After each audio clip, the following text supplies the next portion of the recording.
All right, you were an agent of the Ohio Organized Crime Investigation Commission. Tell me what that is and what you did.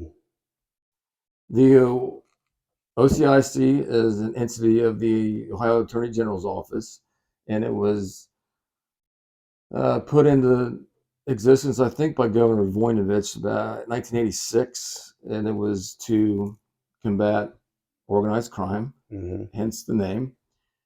And that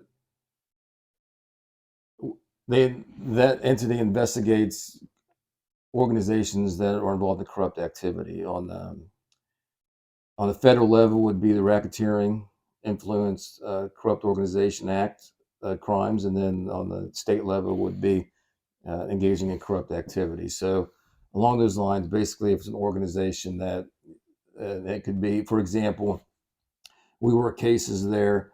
Mainly, the focus was because we were Central Ohio Human Trafficking Task Force, which I belong to.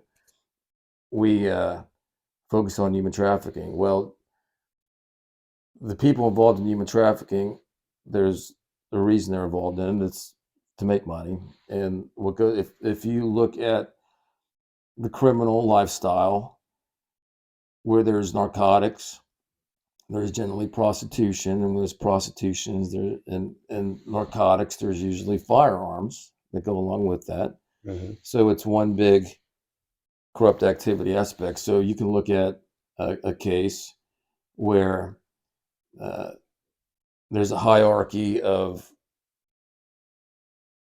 the criminal enterprise where you have the boss at the very top, just like you would see, organized crime, mafia, Right. perhaps. But then you have what you would call a bottom. We call them a bottom bitch, but you can call them bottom girl or whatever it is. But the real name of them is bottom bitch, is what their actual title. Their lieutenant. That's the person that runs all the other girls. But there's more guys. I mean, human trafficking and prostitution is not uh, monopolized by females. There's males that are also are in that business as well. So it's supply and demand, right? Right. But that enterprise is not just run for that. It's not just the sale of human beings. It's the sale of guns. It's the sale of narcotics. That organization ran a whole enterprise, a whole group of people that were tasked to go to big box stores, Home Depot, Lowe's, retail stores, Kohl's, um, J.C. Penney's, any place to go to, TJ Maxx, and they would shoplift. So when they would shoplift, they would steal items and then they would bring them back to this person's warehouse or house, and they would then sell those things on the black market, or they would pay uh, their mules to and merchandise.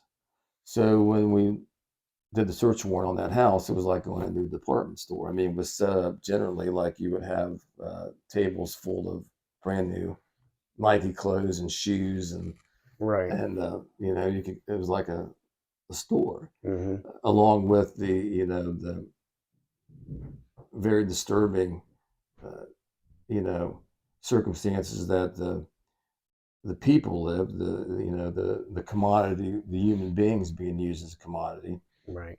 and then of course the narcotics and firearms along with that. So what that encompasses is what we would call that entire enterprise is a corrupt activity, and that would rose to the level of a federal RICO charge, which is what our main thing was. So these investigations would go on for months and years at a time, and we'd work with every week we met with the prosecutors on the task force. We had a U.S. district attorney, our U.S. assistant district attorney, and then the county attorney as well.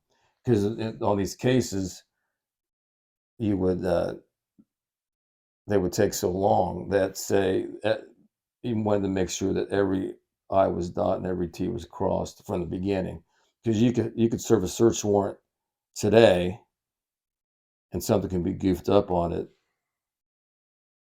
and then 8 months later serve another one, or actually make an apprehension or an arrest and then look back at something that went wrong all the way back here, and your entire case is shot, right? Because now Right. you have fruits of the poisonous tree, and so in order to alleviate that, you put all our minds together with the brilliance of these prosecutors, and they were very smart, and the detectives and agents that I worked with.